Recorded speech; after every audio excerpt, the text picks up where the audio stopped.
คือภูคามนี้เป็นแบรนด์ผ้าฝ้ายที่ทำเกี่ยวกับย้อมสีธรรมชาตินะคะก็คือเป็น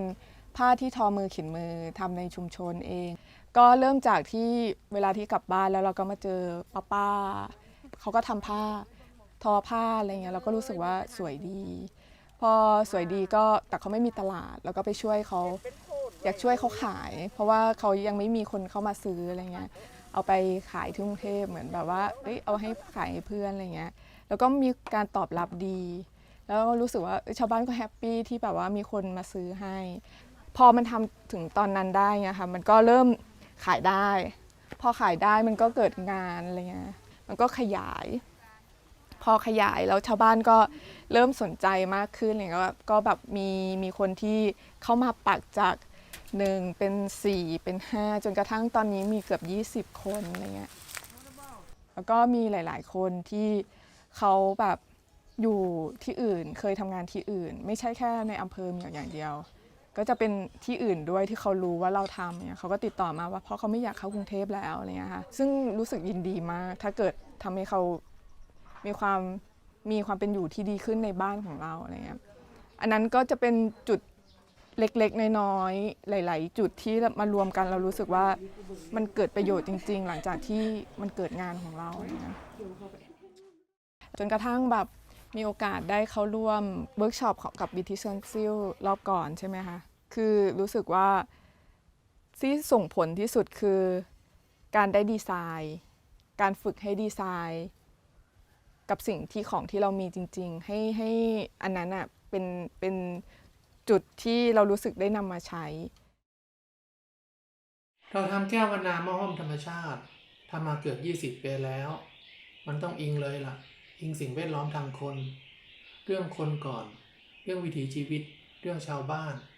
เรื่องความสามารถที่เขามีอยู่และอีกเรื่องคือเรื่องวัตถุดิบตอนนี้เราพยายามมากเลยครับพยายามที่จะรื้อฟื้นการปลูกห้อมในเขตจังหวัดแพร่ซึ่งจะเป็นการปลูก2วิธีคือปลูกใต้ต้นไม้ในเขตป่ากับชาวบ้านที่เขาอยู่กันในเขตป่าอีกส่วนหนึ่งก็คือเราไม่ได้ทำเองนะครับหมายถึงคนอื่นๆเขาทำกันคือปลูกห้อมในโรงเรือนที่เป็นแสแลนการปลูกห้อมนะครับมันช่วยป่ายังไงมันต้องเข้าใจธรรมชาติของห้อมจะปลูกได้ต้องอาศัยความชุ่มชื้นอาศัยร่มเงาของต้นไม้อื่นๆอาศัยอากาศที่เย็นไม่แล้งมันเลยกลายเป็นว่าทำไมตรงเจ้าพนาเองเราปลูกห้อมไม่ได้เพราะเราร้อนตรงนี้ต้องปลูกในพื้นที่ป่าทีนี้ในพื้นที่ป่านี่ครับมันจะเป็นหมู่บ้านที่ชาวบ้านเขาอยู่กับป่าแล้วทำอย่างไรให้คนที่อยู่กับป่าได้มีรายได้จากป่าด้วยนอกจากที่เขาให้รักษานี่ก็เป็นวิธีการหนึ่งที่เวลาเขาปลูกห้อมเขาสามารถตัดใบมาส่งกลุ่มและให้เขาทำน้ำห้อม Mumo exists to support vulnerable people and vulnerable communities by upskilling them and providing them with a source of income. All the fabric we work with is a cotton linen blend, which we made with organic and fair trade cotton, which we bought directly from small scale organic farmers in the northeast of Brazil.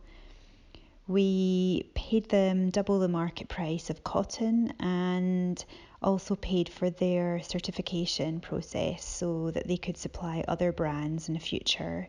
By supporting small scale farmers, we're advertising sustainable farming rather than large scale industrial farming, which contributes massively to climate change. We also run workshops with unemployed people,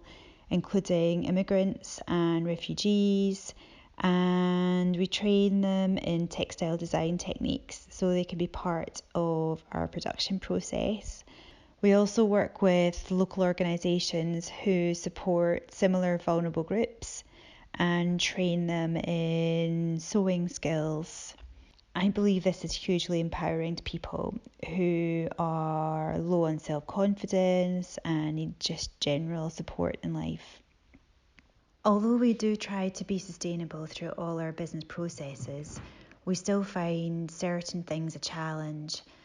like sourcing natural-based adhesives or working out ways to not have to source materials for packaging.